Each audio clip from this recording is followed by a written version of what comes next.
terkenang selama hidupku.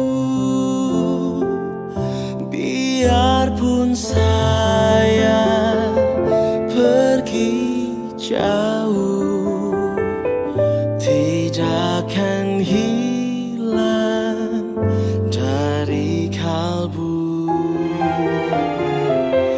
Tanahku yang ku cintai,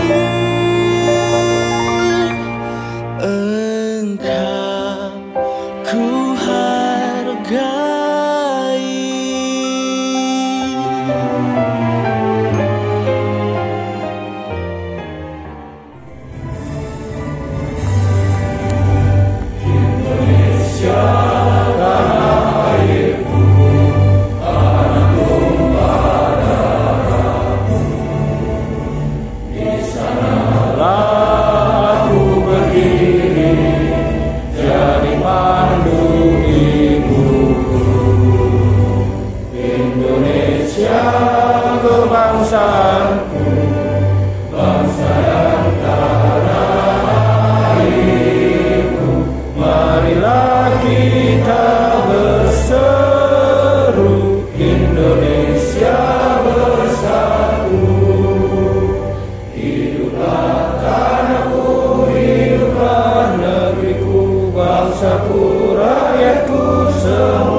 Bismillahirrahmanirrahim.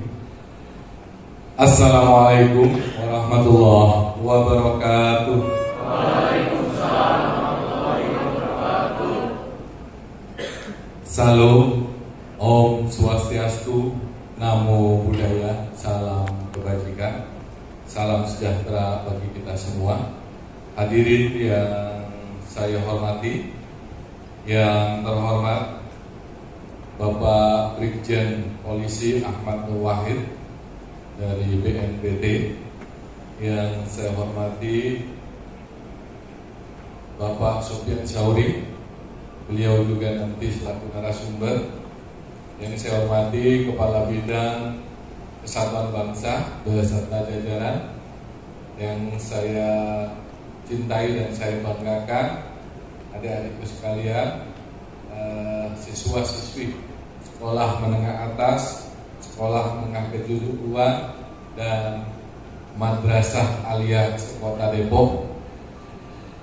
Mengawali acara ini, mari kita sama-sama memanjatkan puji syukur kepada Allah Subhanahu wa Ta'ala bahwa berkat limpahan rahmatnya kita dapat hadir di sini mengikuti acara pendidikan dan latihan bela negara bagi siswa-siswi muncul SMA, SMK, dan MA. Izin Jenderal,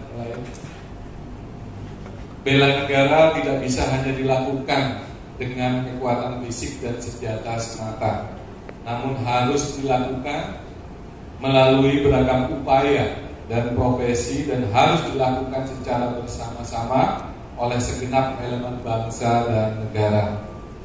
Bela negara merupakan wadah peran dan kontribusi segenap komponen masyarakat, termasuk dunia usaha, dunia pendidikan, media, hingga tokoh pemuda dan tokoh agama, untuk memberikan sumbangsih kepada negara melebihi panggilan tugas yang menjadi tanggung jawabnya.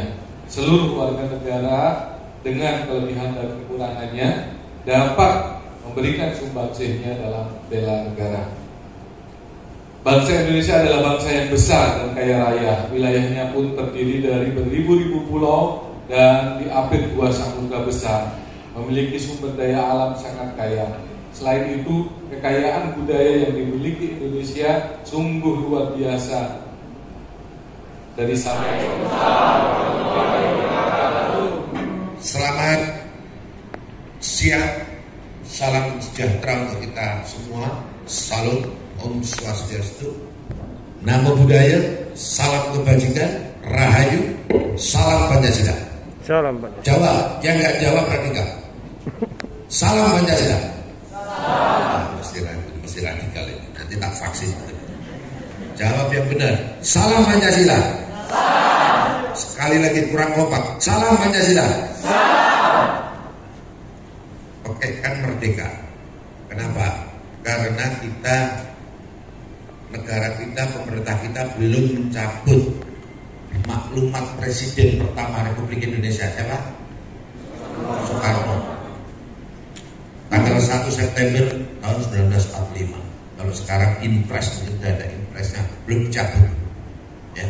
Kalau saya teriak merdeka, jawab yang serentak, tegas, keras, ikhlas. Merdeka! Merdeka! Merdeka! Merdeka! Merdeka! Tepuk tangan untuk kami. Ini baru namanya anak muda nih Pak Kabar, ya kan? Narasumber di sini Bu Capet, Bu Dewi, ya. Sini ada sahabat saya, udah kayak adik saya, Ustadz Sofyan Sauri atau Muhammad Sofyan. Ya. Beliau mitra deradikalisasi, beliau ex-napiter. Beliau bersanad ke Sayyidina Umar bin Khattab, insya Allah. Tepuk tangan dong beliau.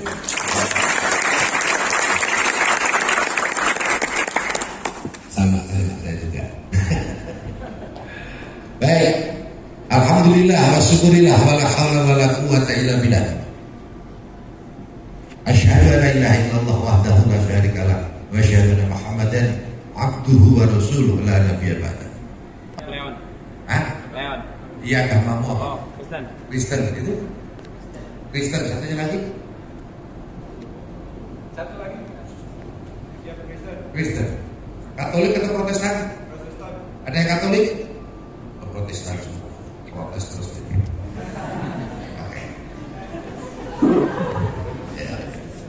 Saya akan memberikan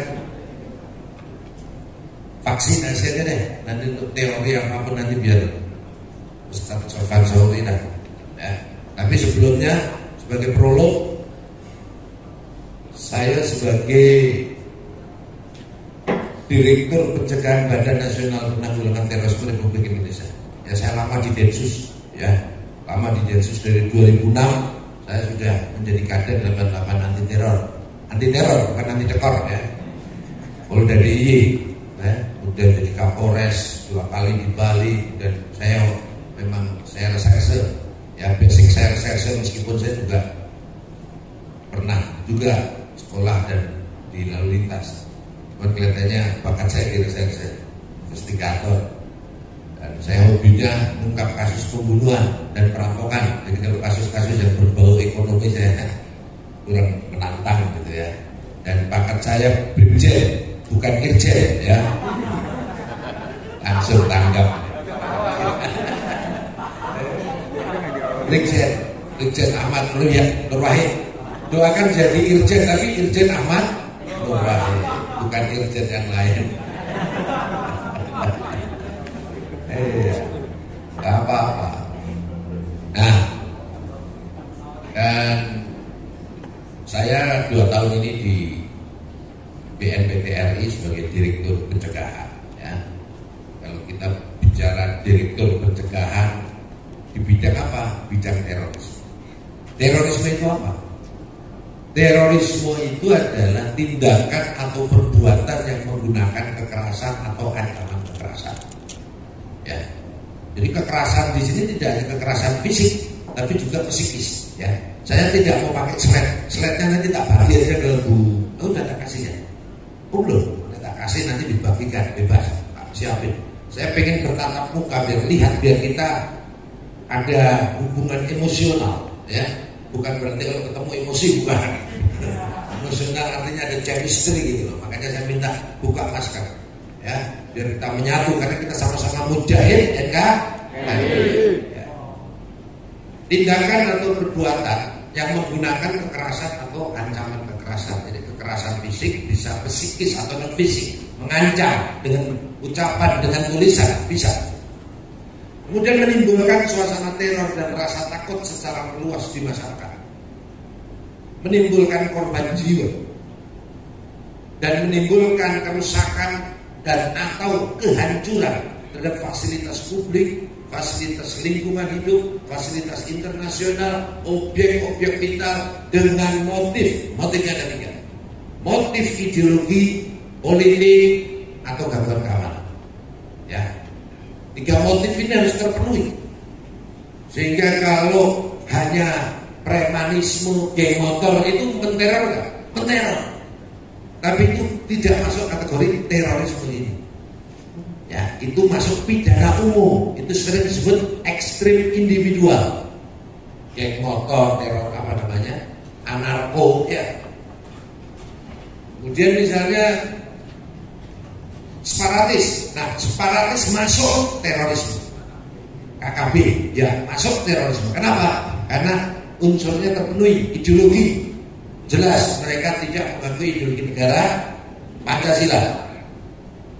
Politik pasti karena gerakan mereka gerakan politik yang ingin memisahkan diri dari NKRI yang sudah konstitusional dan diakui oleh PBB atau dunia internasional. Gangguan keamanan pasti karena mereka juga menculik, membunuh, merusak, menteror dan lain sebagainya. Ya, cuman penanganannya berbeda, pendekatannya berbeda, penegakan hukumnya sama, ya, perlakuannya sama. Ya, di sana sudah ada satgas karena mereka sifatnya kombatan. Kombatannya apa? Tentara atau perang pasukan. Kalau yang simpatisan, nah itu tugas kami juga. Ya, termasuk mahasiswa yang fanatik ataupun simpatisannya KKB, itu tugas kami Densus maupun polisi-polisi umum maupun teman-teman dari TNI. Ya, nah teroris yang akan kita bahas ini teroris yang mengatasnamakan agama. Oke, di mana undang-undang yang diterapkan Undang-Undang Nomor 5 tahun 2018, ya, itu mengatasnamakan agama. semua terorisme pastilah berpaham radikalisme. Apa? Radikalisme. Radikalisme ini adalah paham atau ideologi yang menginginkan perubahan secara radik. Radik itu apa? Akar, mengakar, atau fundamental, mendasar, fundament.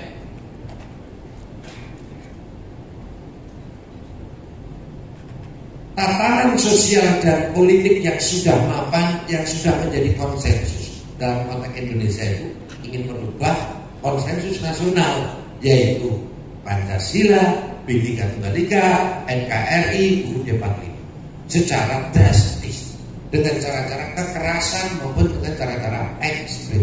Itu radikalisme. Jadi bertanya ini anak-anak cerdas semua, anak-anak SMA itu biasanya, loh Pak, radikal itu kan bagus Pak, betul? Radik, mengakar, mendasar, betul. Orang berpikir radikal bagus gak?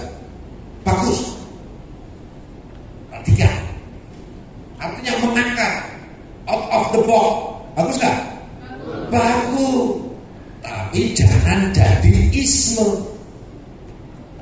Kalau isme sudah menjadi ideologi, sudah menjadi paham, itu ya gak boleh.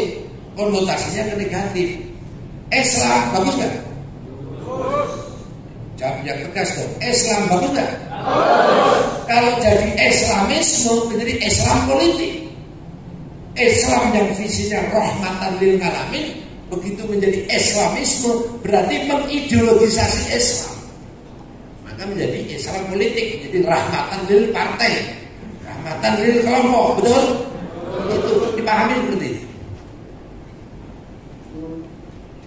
Nah sekarang semua teroris pasti berpaham radikalisme. Meskipun mereka yang terpapar paham radikalisme tidak otomatis akan menjadi teroris, belum tentu. Karena teroris ini bukan tujuan. Ya, sekali lagi, terorisme bukan tujuan, tapi salah satu cara atau strategi propaganda untuk mencapai tujuan. Apa tujuannya? Tujuan kelompok radikal terorisme ini adalah gerakan politik kekuasaan. Ini ingat. Mereka adalah gerakan politik kekuasaan yang ingin mengambil alih kekuasaan, ingin berkuasa, ya, dengan memanipulasi, dengan mendistorsi, dengan mempolitisasi agama untuk kepentingan kekuasaan yang ujungnya untuk mengganti ideologi negara Pancasila dengan ideologi lain dalam konteks yang mengatasnamakan agama, yaitu ingin mendirikan negara agama menurut versi mereka, ingin mengganti ideologi negara dengan ideologi khilafah menurut versi mereka, ingin mengganti sistem negara dengan sistem agama menurut versi mereka. Khilafahnya JI, Jamaah Islamiyah, khilafahnya HTI, Hizbut Tahrir, khilafahnya Ikhwanul Muslimin, ini beda-beda. Khilafatul Muslimin yang kapan hari kita angkat itu beda-beda. Ya. Nah, mereka bersatu untuk melawan NKRI. Nanti kalau sudah kuat itu mereka tengkar sendiri apa yang terjadi seperti di Afghanistan, seperti di negara-negara Islam yang sedang konflik seperti ini. Kenapa? Kelompok ini sejatinya adalah proxy war. Apa? Asimetris war. Apa? Perang ideologi.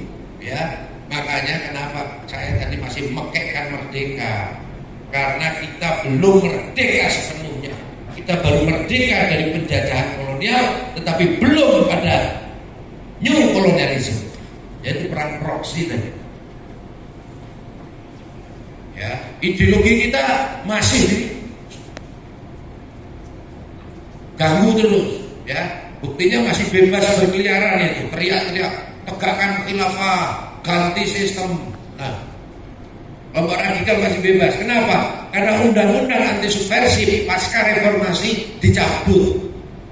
Akhirnya bebas ideologi-ideologi transnasional, liberalisme, kapitalisme, sekularisme, khilafahisme, daulahisme. Insya Allah kalau komunisme, marxisme dan leninisme selesai, insya Allah. Kenapa? Karena sudah ada regulasi atau undang-undang yang melarangnya, yaitu TAP MPRS nomor 25 Romawi tahun 66 dan dikuatkan lagi dengan Undang-Undang nomor 27 tahun 1999. Jadi kalau nanti ada isu-isu kebangkitan PKI komunis, ya itu hoax semua. Ya, begitu kita tangkap, kita tangani, ternyata mereka sendiri yang membuat bendera. Palu Arit mereka sendiri yang membakar, mereka sendiri yang teriak. Begitu kita telusuri, kita dalami lagi, ternyata dari kelompok radikalisme kanan yang mengatasnamakan agama. Ya, tujuannya apa? Untuk membuat gaduh, untuk membuat konflik. Kenapa? Karena mereka agenda besarnya adalah gerakan politik ingin mendirikan negara agama atau merubah sistem negara. Sementara kekuatan mereka masih sekitar 10 sampai 12%, maka untuk mengakselerasi, untuk mempercepat, mereka menggunakan strategi chaos atau konflik dengan mengadu domba di antara anak bangsa, membangun paradigma intoleransi dengan isu-isu sara, isu Islamofobia, termasuk isu kebangkitan komunis dan PKI. Itu dari mereka.